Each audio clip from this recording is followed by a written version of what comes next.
Are you ready? Ready. All right, let's go. Kevin here, top 1 financial advisor and best-selling author. We are here to talk about the stock market.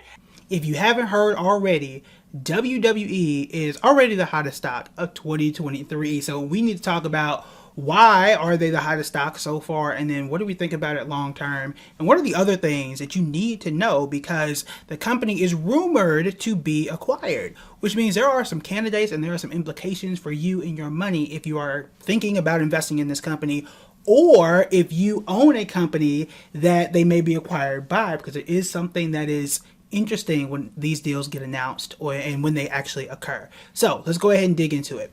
WWE, their stock symbol is WWE, is up 31% in the last 7 days alone at the time of us recording. If I'm looking at the last 6 months, 37% gain. Looking at the last year, we're up 78% on this stock. So what do we need to know? This all started really back in April because the rumors were out that they're trying to get acquired. And Vince McMahon, the famous CEO, I wasn't a wrestling fan growing up because I knew it was fake. We can debate that later. But aside from all of that, McMahon is coming back after 6 months in retirement due to some issues that he had. But aside from all of that, he is coming back, or he has come back rather, and that has spurred a lot of conversation about the potential for them being acquired and getting bought out by somebody. Now, what happens if that happens, and who could be out there from a company perspective that would be interested or at least gain or benefit from this type of move? Now, normally we've seen this with Slack. When Salesforce bought Slack, we saw this somewhat when Amazon bought MGM or even Whole Foods and others. Usually the acquiring company, their shares drop, and then the shares of the company that's getting bought out starts to rise. We saw it also with Activision, and this is more appropriate here, Activision and Microsoft. And they came out and said, hey, we're trying to buy it. Microsoft dropped, Activision took off. That is usually because the acquiring company has to spend money. Who is happy about spending money? It ain't me, and it's usually not these companies and their investors, even though it could be a solid deal for them. So the stock is already up. I mean, it could be up 5 or 6% today. Again, it's up 31% over last week anyway. But aside from all that, there is a benefit for investors should you get into it, should it even be acquired, because remember, there are a lot of rumors that don't happen. Remember the time that JetBlue was trying to buy Spirit, but then Frontier came in and they were trying to buy it, and that became a whole kerfuffle for what felt like an entire year, and eventually JetBlue, I think, was the winner of that particular contest when it was supposed to be Frontier. Didn't happen that way. That situation got so convoluted, I don't remember who actually won that deal, but I think it was JetBlue and Spirit. Aside from that, there are some that don't actually happen. Amazon, at one point, the rumor was Amazon was going to buy AMC, and that they were going to do Amazon Prime streaming right into AMC theaters. That never happened, and that rumor is 3 years old. So sometimes it happens, sometimes it doesn't, and then sometimes it falls into court, which is where I think the Activision and Microsoft deal is. So it's up there, right? But the multiple reports have said that between now and mid-2023 is when this is supposed to occur. But remember, the first time this even surfaced was April of 2022.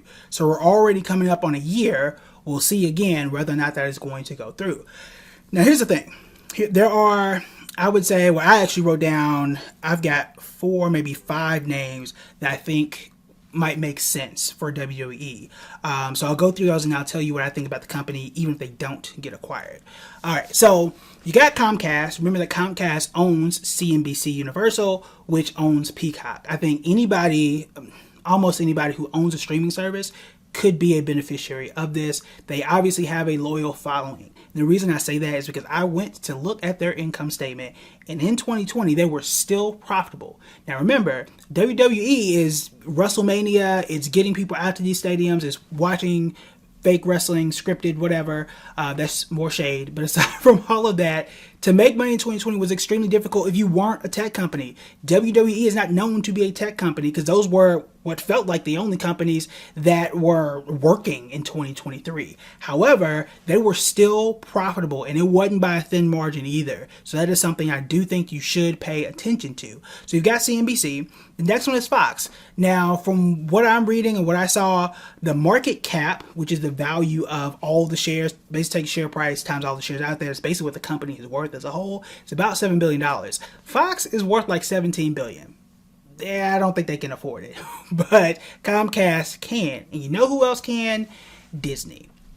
Now, when I first read about the possibility of Disney buying it, I even talked about it on a podcast, The Investing Flavor with Andre, and I was like, I didn't feel like it was a fit until, and this is why you come to channels like this, because I really go deep and dig into the details, until I came across this right here. This is actually inside of their 2021 annual report, and you got a Disney Plus logo in here, and that's because I believe it's in India, where they're India or Indonesia, one of their major streaming partners, WWE and Disney Plus.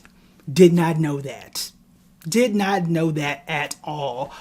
So the fact that they're already working with them internationally could easily make them a target for Disney Plus, worldwide, but especially here in the States. And Disney does have the money. Now, Disney stock is also down. They did also bring back in Bob Iger, who was the previous CEO. And, they bought Star Wars and Marvel. What else would fit, right? What else can't they buy, or what else should they incorporate into their ecosystem? They basically feel like they own entertainment. So it could be a very interesting candidate should they decide to do that. I don't know if I can see all these wrestlers and stuff at Disney World, but it could be interesting. The Rock was in a DC film in Black Adam. Maybe you can get a whole bunch of extra superheroes and extras from WWE. Don't know, but the possibilities are out there, and I definitely could see a Disney acquiring a WWE. So that one's one to keep your eye on. And then I've got Netflix and Amazon. Now, Amazon is an obvious choice because it feels like they buy everything. Whole Foods, iRobot, MGM Studios, whatever. That's an easy one. But they also have the NFL Thursday games to kind of get into sports. That is an option. But you also have Netflix. Now, at first, I was thinking Netflix live events doesn't really make a whole bunch of sense unless you consider their gaming division. I didn't really think that Netflix was going to be successful in gaming. They do have a racing game that has been quite successful. What if you were to acquire WWE? Netflix does have the money to do so, and they were able to spin off and really do a bunch of WWE games. Those tend to be successful, and that is a way that Netflix can set themselves apart from some of these other streaming services and really survive in what has become a very crowded market. Now, again, any of these stocks that you own right now, if you were to own it for the purposes of acquisition, we don't know who's in the lead. We don't even know if it's going to go through. However, each one of them has their own case. If I were to vote, or if I were one of these companies, I'm probably going with Netflix, Disney, or Amazon. Amazon just buys everything, and you just throw it in there with everything else. I could definitely see them doing that because, again, they buy everything anyway. I think Netflix could benefit the most from it, and I think Disney, strangely enough, could be the best fit for it. So those are things that you want to pay attention to. And don't forget that Disney does own ESPN, and this is an easy, simple fit with ESPN, and they have had other deals and arrangements in the past. So those would be my candidates for buying. But what about just buying WWE by itself? What are the costs, what are the benefits, and does the business make sense? I think financially, yes. Now, I did do an entire breakdown, or quick breakdown rather, inside the members only, and I went very deep into detail because there were two things that really made an attractive investment for WWE without the merger. One was financial, and one, there have been some very interesting insider moves in the last 3 months, and definitely over the last year, that make the case, at least for me. Okay, now it's already inside the members only, and I'm telling you, it is really interesting what is going on there. But aside from all that, financially, WWE actually makes sense as an investment on its own. I don't have a whole bunch of confidence to say it's the best investment in 2023 and it's going to remain that way, and it's going to be better than oil and energy, that's going to be better than insurance or anything like that. I don't know because most entertainment businesses haven't been all that great. But if you were looking, let's say you had some money on the side, I wouldn't be mad at you. wouldn't be mad at you if you jumped into something like WWE. Finances are solid. Obviously, it has a lot of momentum. It's got some insider activity, and the threat or the potential of them being acquired could actually be a positive thing. If you get it, let's say at $90, and someone comes in, let's say Netflix or Disney says, we'll pay $120 a share, you're going to make that gap. And that works. It worked with Elon and Twitter for those who bought in relatively cheap.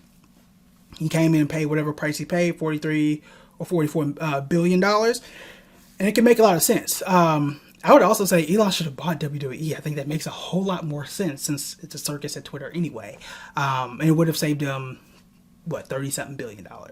But aside from all that, those are my thoughts on WWE. Let me know what you think in the comments below. And also, if you have any questions, thoughts, or comments that you want me to cover this week, feel free to let me know. Someone had asked about REITs, so I will be doing a video about REITs at some point this week. So that's one of the remaining 3 days this week. You got something that you want me to cover or do you want me to break down? Let me know in the comments. That is what I'm here for. All right, that is it for me. Talk to you later.